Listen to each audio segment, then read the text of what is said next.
I want to say again what we've said so often in the last couple of years. We appreciate your patience and generous and forgiving spirit as we navigate plans that we wrote in pencil. We had fully intended to launch completely our Bible classes again today, and no sooner had the words come out of our mouth than I think all three of our local public schools said, "Oh, we got to go to distance learning.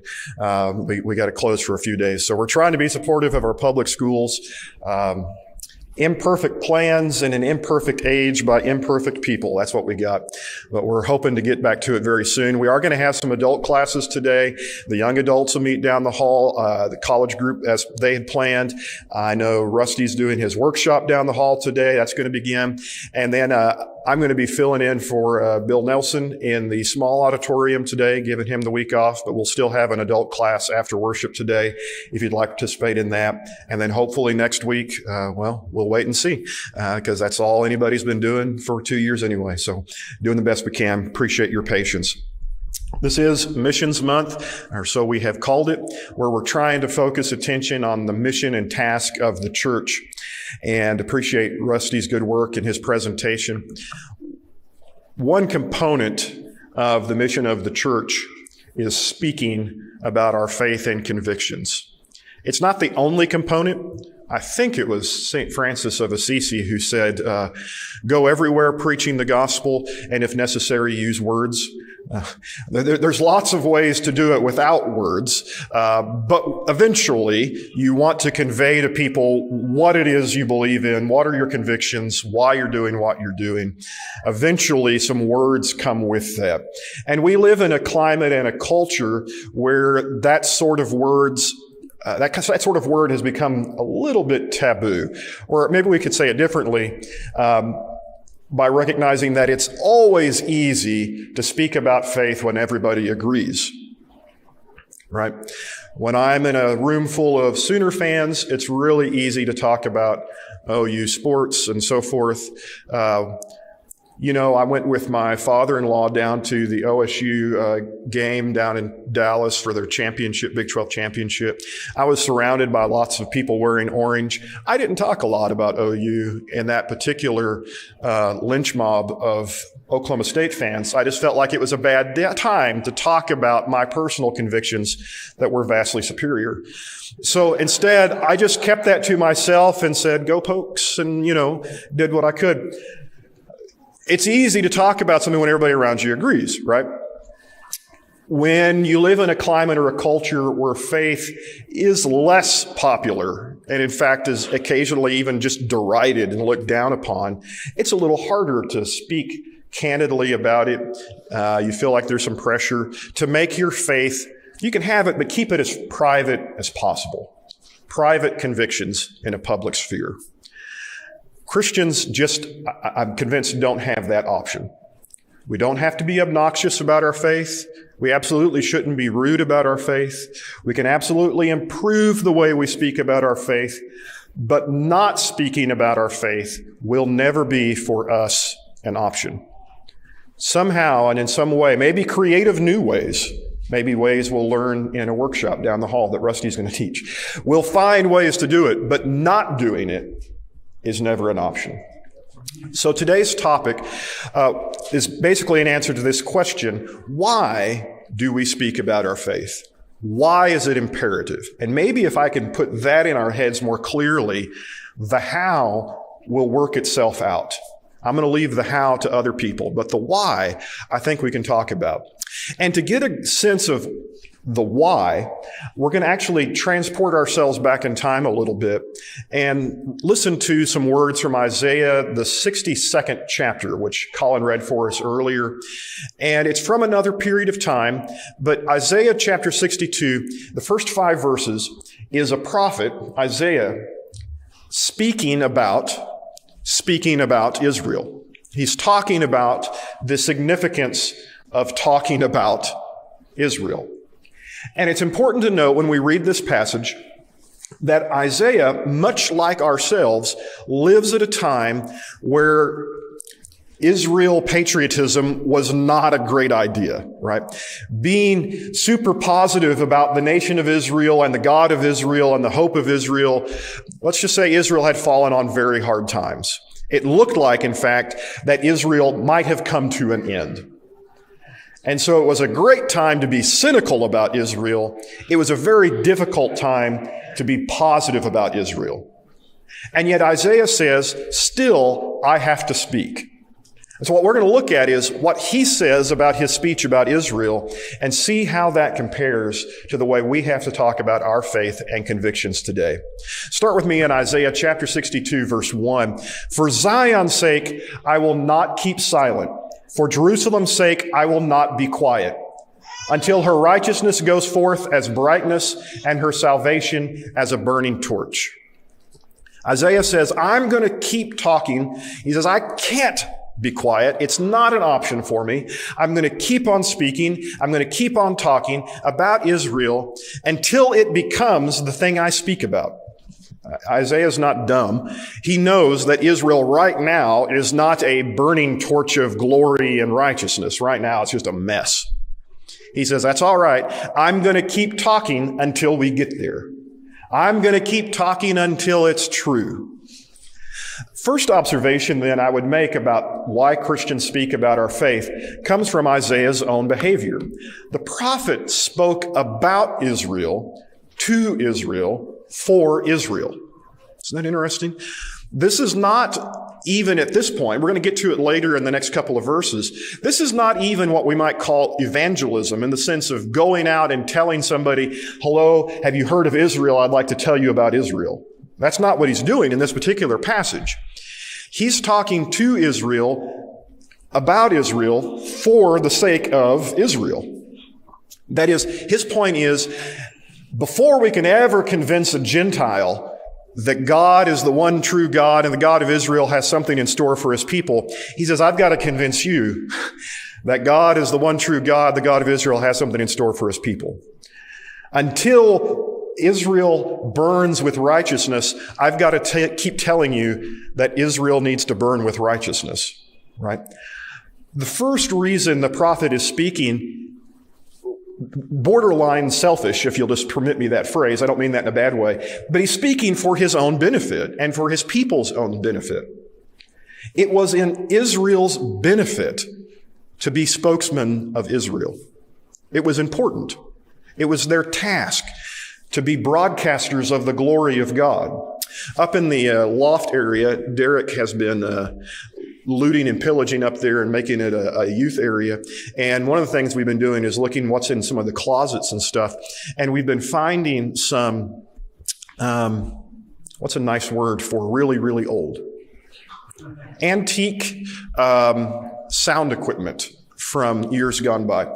You know what good a microphone is that's unplugged and in a closet? Absolutely nothing. It's absolutely good for nothing. A microphone has a job.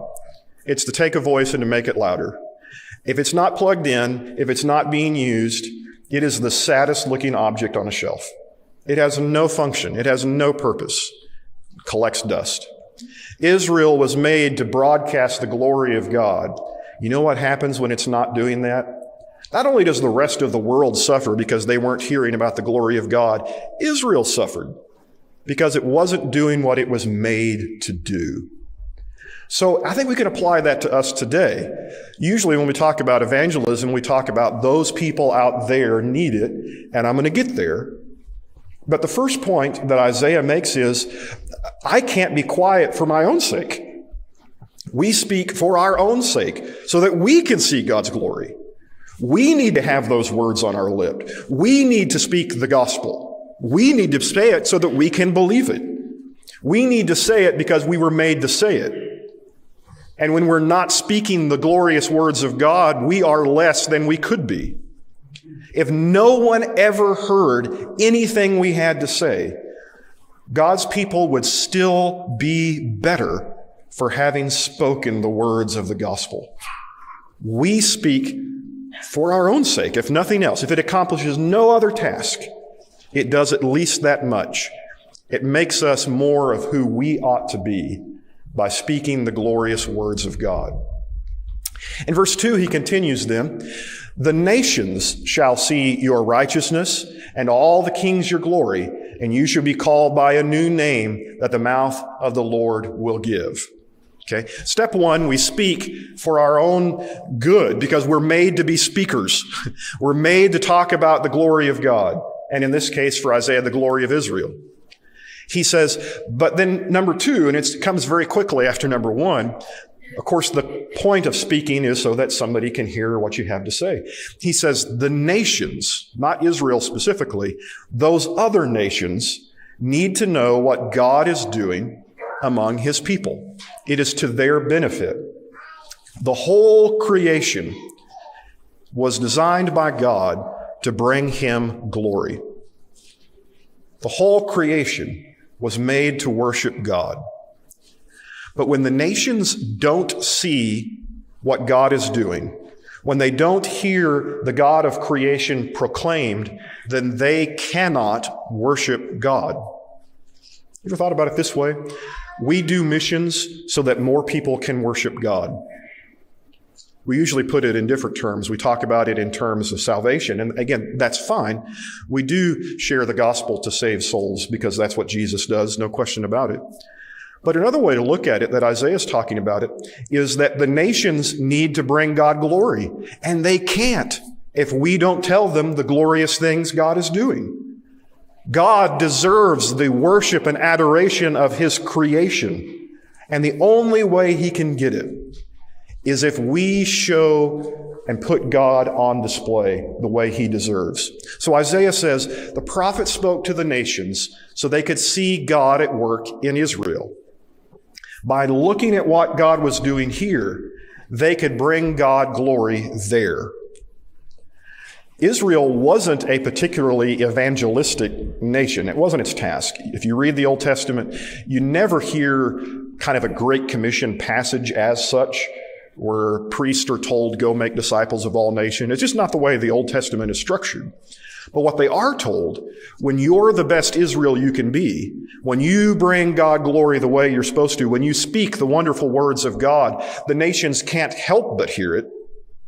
And God will be glorified in those nations, not because they moved here and became us, but because God's glory went on display wherever they were. God's glory went out from Jerusalem, out from the temple, out from Israel to every part of the earth. Likewise, I think we have to keep that in mind for our own task. We speak for the sake of the world, so that the nations can see what God has done in Jesus Christ. A lot of people are cynical and doubtful about what has come to be called organized religion, about the Christian faith in general. And I don't blame our culture for that. I don't blame the world for that. I don't blame pagan philosophers and universities for that. I don't blame either political party for that. I blame Christians for that. Our job is to show what Christianity looks like. Our job is to speak the beautiful words of Jesus Christ, to tell his story. When people see Jesus Christ, they can't help but see God. If they're cynical, if they're doubtful, if they're suspicious, who do you think made them that way? We have to do better. We are the spokesman. The glory of God is going to go out from his church into the world, into the nations. And if we aren't doing that task, we can't complain that it's dark out there when we put our light under a bushel.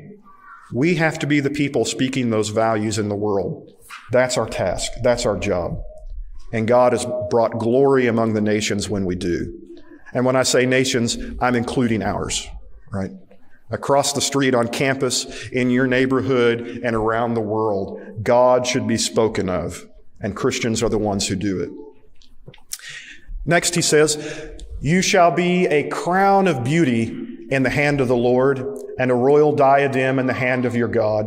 You shall no more be termed forsaken. Your land shall no more be termed desolate, but you shall be called, my delight is in her, and your land married. For the Lord delights in you, and your land shall be married. If you read other translations of this, Colin gave us one in the call to worship. It actually puts in the peculiar Hebrew names that are littered through this verse, like Marsapah and Beulah, where we get the old hymn, Beulah land. But what's going on in the passage is a distinction, a contrast between the way other people saw Israel and what God saw when he looked at Israel. What did other people see when they looked at Israel? At that time and place, Israel was a mess, as I said at the very beginning. They saw a widow. They saw someone without hope in the world, destitute, forlorn, abandoned, forsaken. If you ever had a God, you haven't got one now. That's the way the world saw Israel. Isaiah says, I speak because people need to see what God sees. What does God see when he looked at Israel? He saw his bride. He saw something beautiful, someone he loved and something he cherished. And that had never changed. No matter what rose and fell, whatever happened in human history, when he looked at those people, he saw the people he adored and loved. I speak to women in the audience for just a moment, okay? Ladies, married ladies in particular. Can I tell you a secret that somebody should have told you a long time ago, okay? When your husbands look at you, all they ever see is the woman they took on a date the very first time. When the years pass and decades come and go, you look at yourself in the mirror and time has changed you and you see a very different person. You see beauty fading, right? That's what you see. You see every blemish and every imperfection. I'm telling you and I'm promising you, all your husband has ever seen when he looks at you is his beautiful bride. Okay. That's the way husbands tend to look at their wives. And I'm saying that even personally. Celine had this great New Year's resolution. No surgeries in 2022. It lasted 8 days. Okay. And we added another scar to the list, right? I don't see any of them. I still see the girl I married, and that's all she'll ever be to me. And I'm telling you, ladies, that's all your husband sees. What does God see when he looks at Israel? Does he see its warts and imperfections, its scars, self-inflicted through bad knife safety? See, I said something nice, now I have to come back and say something mean, and that evens it out. Listen, a lot of Israel's wounds were self-inflicted. God would be well within his rights to say, you did this to yourself, and I don't want you anymore. What does Isaiah say? When I see Israel, when God sees Israel, he sees his bride. Why does Isaiah speak? To help the nations and to help Israel see what God saw. Right? When we look at the world and we see it the way we see it, it's a very dark and grim and gruesome place. But if we could see the world the way God sees it, a place worth the blood of his son, Jesus Christ, that would be a very different image indeed. We need to speak the gospel today so that others can see what God sees in them. What people see are all the worst things about themselves. And so they cover it up with distraction and with amusement and try to find tools to learn how to ignore the worst things about themselves, because that's what's waiting in the mirror every morning. But what if I could tell you that what God sees in you is different? You see a drunk, you see an addict, you see a sinner, you see someone who has been unfaithful to promises and oaths made. You see a failure in every aspect in your life who has hurt themselves and hurt others. You see those things. God sees someone for whom his son would die and has. And that's all he's ever seen in you, the one that he loves. Why do we speak the gospel? So that we can all start to see each other the way God sees us. Which leads to this last little passage in verse 5, which might be my favorite. For as a young man marries a young woman, so shall your sons marry you. And as the bridegroom rejoices over the bride, so shall your God rejoice over you. Remember that bit I gave you a minute ago and said, no matter how many years pass, the husband looks and sees his bride. Isn't young love just awful? It's wasted on the young, right? Young love, it's sugary and sweet, and it's so naive, and they're so in love, and it's so terrible to watch, and you just want to be cynical when you see it. Wasted on the young, isn't it? Right. Well, what is it about young love? They're absolutely infatuated with each other, right? All they can see is each other's goodness. It's not a terrible thing, right? Yeah, I can get you into trouble, but it's not a terrible thing. That's my point. God says that's the way he sees Israel, and Isaiah says that's the way I'm going to speak about it. As a bridegroom rejoices over the bride. The prophet spoke out of sincere love and joy. Isaiah, when he says, I can't keep silent, it wasn't because it was in his job description and he'd get fired as a prophet if he didn't. Isaiah spoke because he actually loved his subject matter. I was giving some mentorship, poor mentorship, but I was giving some mentorship to a young man who's working in ministry and trying to develop as a preacher. We had recorded one of his sermons, and I sat down with him on a Monday morning and watched the sermon with him and kind of gave him some pointers and things. And I love this kid, and I love him to death. I still do. It was terrible. It was a really, really bad sermon, right? The whole time, the sermon is awkward and clunky and stilted, and, it wasn't clear. He knew where he was going with his own material. It lasted 7 minutes. It felt like 70, right? It was tough. There was one bright spot in the sermon. It's when he got to his analogy, and his analogy involved his wife. And in that moment, suddenly he transformed into a master orator. And for like 40 or 50 seconds in that 7-minute sermon, it was a masterpiece. He was talking about his wife with familiarity, with joy, with genuine affection. And it came through in everything that he said.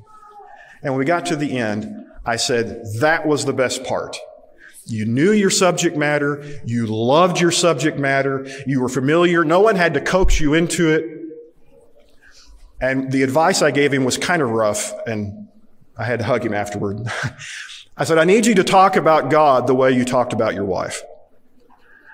Until you love God more, you won't be able to speak about him the way he deserves. Folks, every one of us have something we love. It might be a hobby, it might be a sport or an activity. You might love your job or your kids or your wife. Everybody's got something they love. And you don't have to force them to talk about it. Quite the opposite. You have to force them to shut up about it, right? The rest of us are ready to move on to the conversation, and they won't be quiet because they genuinely love their subject matter. Isaiah says, I talk about Israel, you know why? Because I genuinely love Israel. I talk about God, you know why? Because I genuinely love God. Christians, I'm here to tell you we don't need one more sermon trying to guilt you into the Great Commission. When you love God the way you should, we won't be able to shut you up. Like Isaiah said it this way, we need to be able to say it. We speak because we cannot be silent. Because the love of God and of the gospel and of our fellow man burns within us so passionately that we cannot be shut up. It's not possible for us. That our bones would burst if we tried to contain the gospel. Do you love your God, and do you cherish his gospel that much? If you do, the next step is easy. Just open your mouth and it comes out to people in everyday conversations, everywhere you go. If you don't, then I found the problem.